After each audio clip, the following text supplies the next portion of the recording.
The normal landing is a vital building block in any pilot's training plan, and in the Cirrus, mastering a safe, normal landing will make you more confident and competent when it comes time to practice more advanced landing procedures like short field and soft field landings.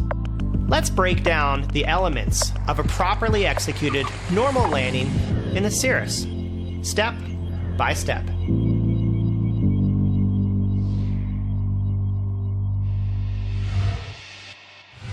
A great landing starts with a great traffic pattern. On the downwind leg, take care to choose a good aiming point and touchdown point, which will allow for touchdown within the first third of the runway. The aiming point should allow for about 500 feet of drift while the airplane flares and drifts until reaching the touchdown point. Begin your final descent to land once abeam the touchdown point and continue a normal traffic pattern by adhering to pattern airspeeds and flap settings specified in the Cirrus Flight Operations Manual, trimming as necessary to reduce your workload as the pattern progresses. So here we are, we're abeam the numbers. I'm going to pull the power back, and I'm going to allow the nose to drop on its own. It does it by default. Once the nose is dropped, we'll go ahead and add flaps 50. While in the pattern, focus to avoid banking in excess of 30 degrees. Steep bank angles can increase your aircraft's load factor, resulting in a critical increase in stall speed. As the pattern progresses, plan to be fully configured at 100% flaps on the base leg.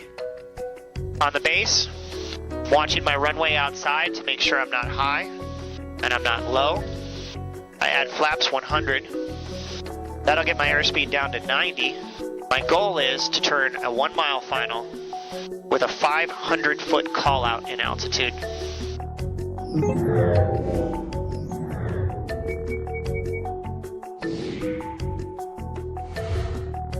When I come around final approach, I should hear a 500-foot call out from the cockpit. 500. As your airplane rolls onto the final approach course, make small bank and crab adjustments to correct for any wind drift that could push you out of alignment with the runway. Also, make smooth pitch and power adjustments while trimming as necessary to maintain the proper glide angle and slow to the final approach speed. If winds are gusting, add half the wind gust factor to any wind gusts over 10 knots during the final approach. It is extremely important to fly the correct approach speed as closely as possible to the final approach target speed. Many Cirrus pilots add extra airspeed to the approach, which is an incorrect procedure that could lead to a flat touchdown or excessive drift in the flare. The normal landing is a visual maneuver, so focus your attention outside to the aiming point to visualize the proper 3-degree glide path. If the aim point appears to rise in the windscreen, you're dipping below the glide path.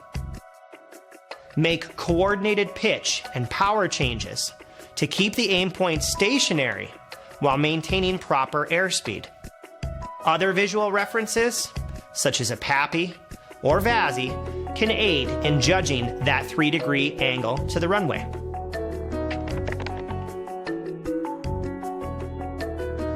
Your main goal on the final approach course should be to establish your aircraft in a safe, stabilized approach at the recommended final approach speed.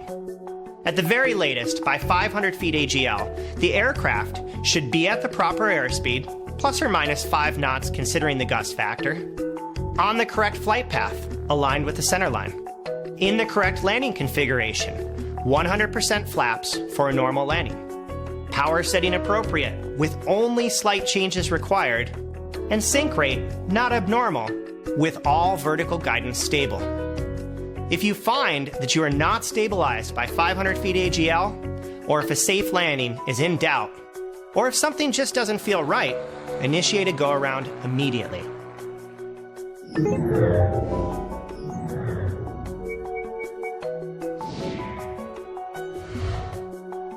Maintain proper glide path and approach speed by continuing to make small pitch and power adjustments with the aiming point in sight all the way to the runway.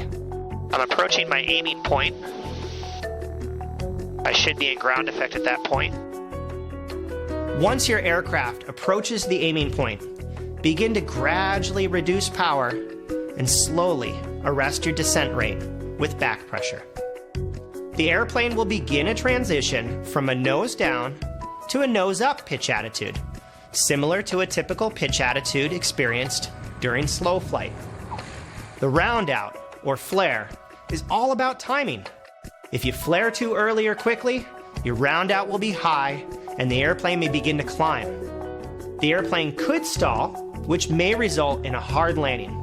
If you flare too slowly or late, it is possible for the airplane to contact the runway surface prematurely at too fast an airspeed in a nose-low attitude, which could trigger porpoising oscillations, a hard bounce, and possible nose-fairing damage. The key is to time the power reduction with a smooth increase in back pressure while focusing your attention at the end of the runway using the horizon as a guide for pitch application. During the flare, take care never to chop power to idle, but instead plan a smooth, gradual power reduction.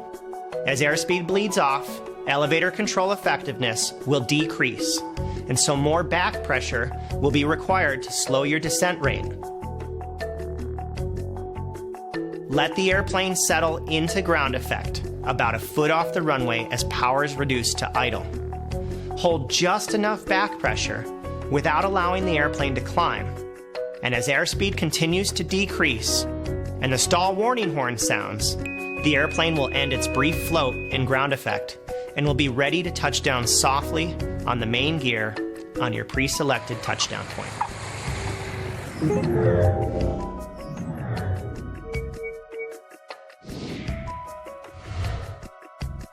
After a good flare with a controlled descent rate, the touchdown should be almost automatic.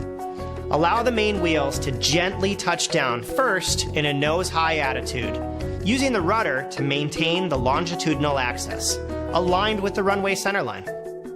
It's key that you avoid allowing the aircraft to drift laterally or to touch down in a crabbed angle. Either scenario can cause significant side loads on the landing gear. After the main wheels touch down, maintain firm back pressure on the yoke and fly the nose wheel to a gentle touchdown on the runway surface, all the while maintaining directional control with the rudder.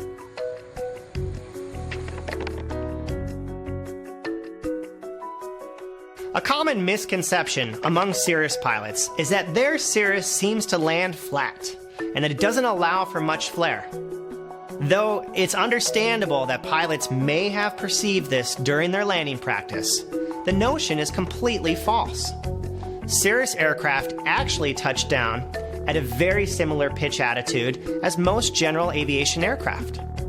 Unique to the Cirrus, however, is that the pilot's sight picture is different because in a Cirrus cockpit, the pilot is actually sitting higher in relation to the cowling. Because of this increased angle of view from the pilot's eye to the front of the cowling, much less of the runway is blocked out during the round out, which makes the pilot feel as though the airplane is touching down flatter or at a more shallow pitch attitude than other airplanes he or she may have flown. Don't let yourself get roped into this notion, and don't be afraid to hold the flare all the way to the stall horn. Practice landing or slow flight with your instructor, and you'll get the feel for what the visual sight picture should be like with the right amount of flare.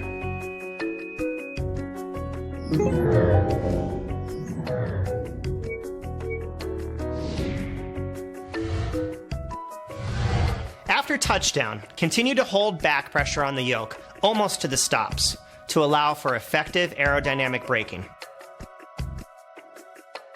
Continue to fly the aircraft with all aerodynamic controls available, using wheel brakes as necessary until the aircraft has slowed to taxi speed and cleared the runway.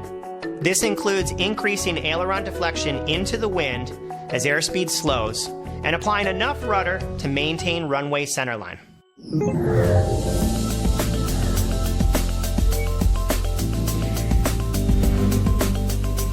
Each and every landing is unique, with different sets of challenges that will demand your complete attention and focus during this critical phase of flight. Above all else, remember, if at any time your approach feels unstable or you feel that major control adjustments are required to maintain the approach path, go around, reset, and try again.